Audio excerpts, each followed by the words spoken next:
What is it about Taiwan that China needs so badly? It's a dinky little island, says this commenter. Well, would you believe me if I told you it was the linchpin to the modern day digital age and arguably the entire global economy?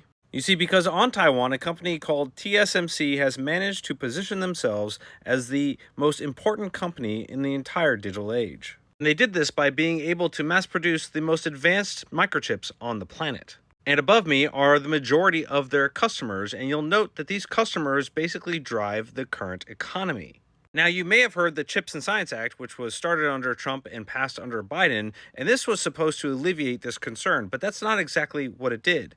Now, did it promote a development of TSMC into Arizona? Absolutely. Here's the picture of that plant, and they are going to be producing, if not already, the size of 4 nanometers sized chips, which is great, except the most exquisite technology is going to be is currently using 3 nanometer and will soon be using 2 nanometer, and that is uniquely manufactured in Taiwan. And that was done on purpose. So while the Chips and Science Act may have been able to develop this plant in Arizona and create, hundreds, if not thousands, of jobs and bring advanced chip manufacturing to America beyond what we already had, it's also more like a lifeboat in a worst case scenario if China ever decides to invade Taiwan. In other words, it wouldn't fix the actual problem, and it would send a global shock to the economy so great that it would likely dwarf 1929. On top of that, the actual invasion of Taiwan would trigger certain security guarantees enforced by the United States and her allies, which arguably could make World War II look like a picnic. Then there is the One China policy, which is the most important policy to their government, and it says that there is only one China and only one Chinese government, and every territory that they lay claim to falls under that policy, and this includes Taiwan. The integrity of China is arguably the most important thing to not only President Xi, but their entire CCP. People like to marvel at their high-speed railways and the fact that they have massive highways going all over their country that have sprung up in the last 30 plus years. But the real reason behind those is to move troops to every corner of the country in case of dissent. Taiwan is considered a belligerent province and will come under heel of the CCP either by persuasion and benevolence or, in worst case scenario, by military force. And if it wasn't for the fact that the entire Chinese military and their civilian components weren't training and gearing up to actually invade and secure the island, then we wouldn't really take this seriously. But their entire military is called a civil military fusion. So everything from civilian capabilities all the way up into their actual military capabilities are all designed and centered around the eventual or possibility of taking the island. And because of this, it's such a high risk that we actually have to treat it as a certainty.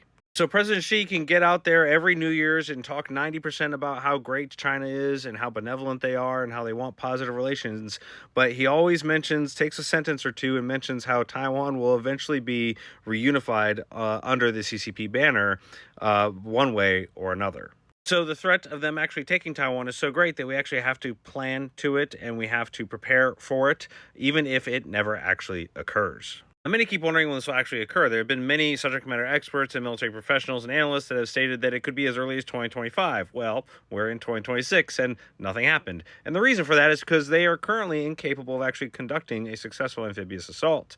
Now the next date is 2027, and of course that is right around the corner. But they are nowhere closer to being ready for 2027 either. On top of all the domestic turmoil that China has faced with regards to their debt crisis, their banking crisis, their general staff crisis with all of their corruption, and the lack of training and experience in their military, they simply lack the current capability to conduct a successful amphibious assault or a blockade and then assault, and that's not going to change anytime soon. And so they will continue to practice this until some other chess pieces on the board start to fall into place, key of which is having enough nuclear firepower to keep America at bay, and they estimate that at 1,000 nuclear warheads to be reached by 2030. So at that point, one could start the clock, essentially, that would be the first time they feel that they are capable enough to maybe take the island if they had to. Then comes down the choice, and the choice gets increasingly more risky the closer we get to 2040. Now, the reason for that is not only are there multiple holidays and anniversaries converging on 2040 for China,